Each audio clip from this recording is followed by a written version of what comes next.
रूस ने एक बार फिर परमाणु हमले की धमकी दी है। देखिए, ये क्रीमिया ब्रिज इन सब के बीच में आ गया है। विपक्षी नेता, रूस के विपक्षी नेता निकोलेव राइबोकोव का कहना है कि पुतिन को हल्के में ना लें पश्चिमी देश, यह कहा है उन्होंने। अगर विपक्षी नेता पुतिन की तारीफ कर रहे हैं तो समझिए इसमें क्या आप कितनी ग्रेविटी है।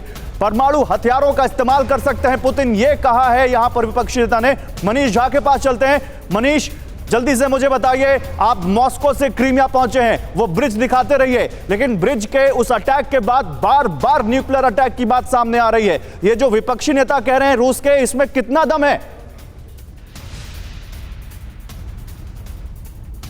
देखिए, रूस के राष्ट्रपति के प्रवक्ता ने कहा कि फिलहाल प्रेसिडेंट पुतिन क्रीमिया ब्रिज पर हुए हमले के बाद परमाणु हमला करने के लिए तो नहीं सोच रहे हैं, लेकिन नेशनल सिक्योरिटी काउंसिल की मीटिंग के बाद प्रेसिडेंट पुतिन ने ये बात साफ कर दी थी कि अगर अब और हमले हुए तो वैसी स्थिति में फिर करारा जवाब मिलेगा। ये अपने घर की छत पर ही फल और सब्जियां उगाते हैं, महीने का 40 से 50 हजार कमाते भी हैं। इनसे सीखना है तो फ्रीडम ऐप को अभी डाउनलोड करो। और जितना खतरा रूस पर होगा उससे कई गुना ज़्यादा करारा जवाब जो है वो यूक्रेन को या फिर नाटो देशों को झेलना पड़ेगा। ये प्रेसिडेंट पुतिन के बयान थे। उस हिसाब से अंदाज़ा लगाइए कि जिस दिन यहाँ पर धमाका हुआ, आज जो TV9 के कैमरे पर जो तस्वीरें दिख रही है, यहीं पर जब धमाका हुआ 8 अक्टूबर को, तो उसके बदले में 12 शहरों पर एक साथ मिसाइल गिरे। 83 मिसाइल छोड़े प्रेसिडेंट पुतिन ने यूक्रेन के 12 अलग अलग शहरों पे। तो ये रूस का तब जवाब था।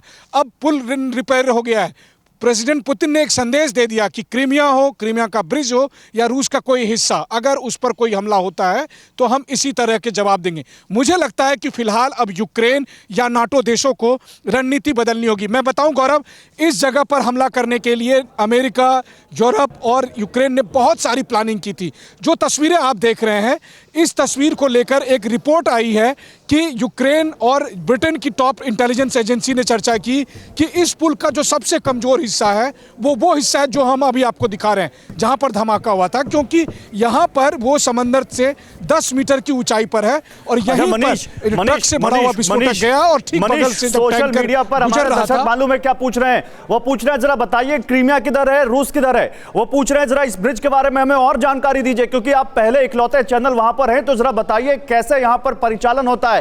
यानी कह रहे हैं कि ब्रिज की हमें एक एक जानकारी दीजिए। बताइए मनीष, क्योंकि आप इकलौते संवाददाता हैं किसी भी चैनल के जो वहां पहुंचे। TV9 इकलौता चैनल है दुनिया का जो वहां पर पहुंचे 8 अक्टूबर के बाद। दिखाइए मनीष।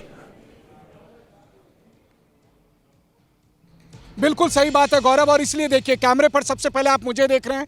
मैं इस वक्त ब्लैक सी के तट पर मौजूद हूं, यानी कि क्रीमिया का वो हिस्सा जहां पर ब्लैक सी खत्म हो रहा है। और यहां पर देखिए मेरे ठीक सामने में जो है, संजीत सबसे पहले आप ये दिखाइए, ये हिस्सा यहां पर पुल आकर खत्म हो रही है। तो यानी ये क्रीमिया का किर्च वाला जो सिटी है, जो किर्च स्टेशन है, और इसी वजह से इस पुल को क्रीम की मोस्ट या किर्च ब्रिज कहा जाता है। तो ये जो पॉइंट है ये किर्च है। अब यहाँ से जब आप गाड़ी के जरिए या ट्रेन के जरिए आगे बढ़ते हैं तो आपको ये आर्क वाला पुल दिखेगा। पुल के उस पार में है रूस का मेनलैंड, जहां पर है तमन। 19 किलोमीटर लंबा ये सफर है। और अभी मैं ट्रेन से मॉस्को से जब आया तो तमन, पहले रोस्तोव आया, मॉस्को के बाद रोस्तोव, और फिर तमन से होते हुए मैं इस पार आया। और इस पार में रेलवे स्टेशन है, किर्च का रेलवे स्टेशन, किर्च का बस स्टेशन, और यहाँ से गाड़ियाँ उस पार जाती है रूस के लिए। देखिए अहमियत क्या है इस पुल की। इस पुल की अहमियत बताते हुए मैं चलूँ कि जब भी कोई शिप आती है, मैं कैमरा सहयोगी संजीत को कहूँगा, संजीत थोड़ा और आगे बढ़िए आप, और फिर हम कई सारे, देखिए इस वक्त मेरे नज़रों के सामने में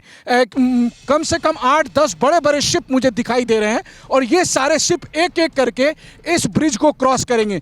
तो क्या है कि इस ब्रिज की हाइट इतनी ऊँची है, क्योंकि मैं खुद उस ब्रिज के नीचे पहुँचा हूँ, तो मैंने देखा है, तो एक के बाद एक तमाम जो शिप आपको दिखाई दे रहे होंगे, बड़े बड़े शिप, इस वक्त मेरे कैमरा सहयोगी थोड़ा और आगे बढ़ रहे हैं ताकि हम आपको वो शिप दिखा सकें। देखिए ये सब जितने बड़े बड़े शिप आप देख रहे हैं, ये सब शिप अपनी बारी का इंतजार कर रहे हैं। जैसे आप क्यू में रहते हैं, ठीक उसी तरह से ये सारे शिप क्यू में हैं। ये एक के बाद एक आएंगे और वहाँ से होते हुए, और इस ब्रिज का जो ऊंचा वाला हिस्सा आप देख रहे हैं, यहाँ से होकर वो पार फिर दूसरी तरफ चले जाएंगे। तो इस तरीके से, और ये सब कुछ कंट्रोल करता कौन है? रूस करता है। क्योंकि देखिए ब्लैक सी में जो भी यहाँ पर आवागमन होता है, शिप का आवागमन या इस पार से उस पार गाड़ियों का आवागमन, ये सब रूस की तरफ से कंट्रोल करता है। ये अपने घर की छत पर ही फल और सब्जियां उगाते हैं, महीने का 40 से 50 हजार कमाते भी हैं। इनसे सीखना है तो फ्रीडम ऐप को अभी डाउनलोड करो।